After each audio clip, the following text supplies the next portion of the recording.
Howdy, folks.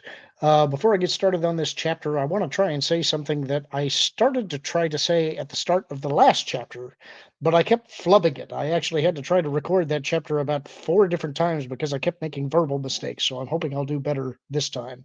I wanted to apologize for being a little spotty on the video uploads. Some of you may have seen on the Pro channel. I'm not sure if you did or not. Um, I've actually got a new computer and I have been busy trying to get that set up and get everything working the way that I want it to. Been a little bit slow going because I've had to do that in between work and all the other things that life requires. And so I've only been able to do it a little bit at a time. I had also been doing some studying for a certification, which I passed last week that was important to my job. Um, I've also been having some personal issues involving my family that I've been trying to deal with in the background. So that's why I've been a little spotty lately. Probably going to continue to be a little spotty through the holidays, but I'm hoping that I'll be able to pick up after that. Also, this chapter is extremely short. I apologize for that as well, but it's just the nature of how it was written. So we'll probably get through this one really quick. Anyway, hope you all are doing well. Without yammering on anymore, this is chapter 35.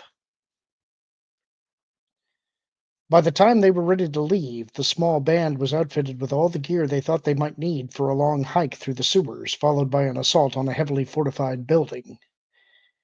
Luke certainly didn't consider himself a Jedi Master, but he elected to use his lightsaber as a weapon. Chewie managed to locate a bowcaster, and Lando and Dash stuck to their own blasters. Nobody offered Vidkun a weapon. If the shooting started, they weren't at all sure which way he might be firing. Dash had expressed it by saying that people like Vidkun were useful, but you didn't trust them any farther than you could see them. You paid them what you owed, and then got as far away as you could, fast. They elected to go during the daylight hours. Vidkun would normally be off work and thus would not be missed. That far under the ground, it wouldn't matter what the sun was doing either. Luke shifted some of the gear on his belt, adjusted the small backpack so it rode more comfortably on his shoulders. Dash said, "Ready?" Everybody was. "Let's do it."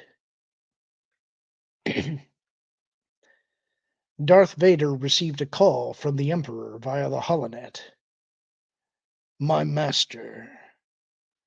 "Lord Vader, how are things there?" Why was he asking that? "Calm.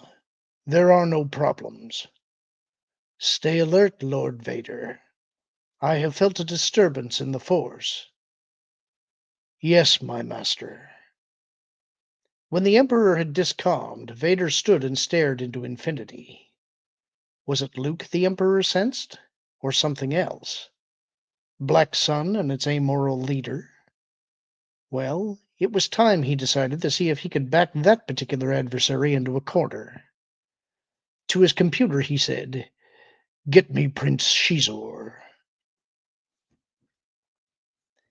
In his sanctum, Xizor was mildly surprised at the incoming call. "Lord Vader, what a pleasant surprise." The image of Vader looked, as always, imperturbable. But when he spoke, the durasteel in his voice was barely covered by a thin layer of civility. "Perhaps not so pleasant. I have been made aware of your attempts to kill Luke Skywalker.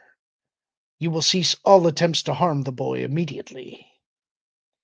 Shizor kept his face neutral, even though he felt a violent surge of anger.